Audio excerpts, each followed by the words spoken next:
Сәлем достар, менің каналыма қош келдіңіздер. Бүгін мен сіздермен молочная девочка тортының рецебімен бөлісетін боламын. Көпшіліктің сүйікті тортына айналған нәзік жұмсақ тортты менімен бірге даярлаңыздар.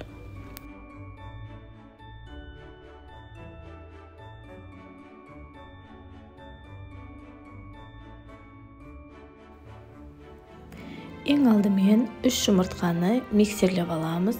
500 грамм сгущенкамызды қосып, миксерлеп, және електен өткізілген 250 грамм ұнымызды, разрыхлителімізді қосып, жақсылап араластырып миксерлейміз.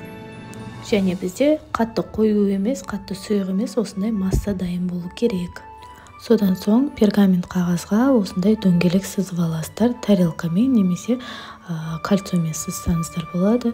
Дәл видеодағыдай 2 қасық салып, осылай сыртқа шығармай, осындай коржды пісіріп алатын боламыз. Әр коржды біз 7 минутқа 180 градуста пісіретін боламыз. Мен 2 пергамент қағазға кезек-кезек пісіріп алдым. Сіздерде сөйтсеңіздер өте ыңғайлы. Біреусі пісіп жатқанда екіншісін осылай құйып дайындап аласыздар.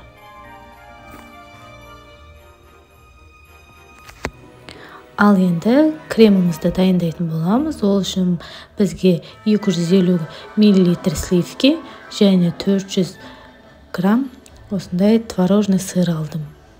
Менде сонда оформленияның барлығына осы мөлшерде жеткілікті болды. Және 200 грамм қантымызды алып, барлығын миксерлеп, енді тортымызды жинаймыз.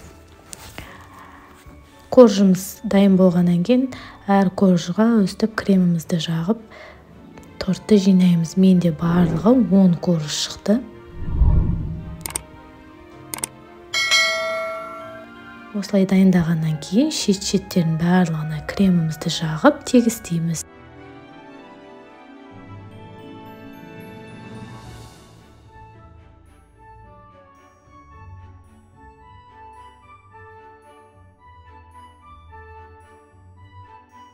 Тортымызды осылай тегістеп біткеннен кейін енді әсемдейміз. Мен әсемдеу үшін кокосовый стружкиді және жемістерді пайдаландым.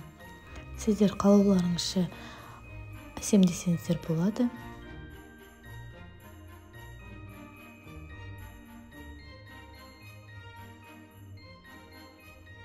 Міне тортымыз дайын болды. Өте дәмді, нәзік болып шығатын тортты менің рецебім бойынша міндетті түрде дайындаңыздар. Назарларыңызға рахмет. Сіздермен болған Айгүл Сәкенова. Сау болыңыздар.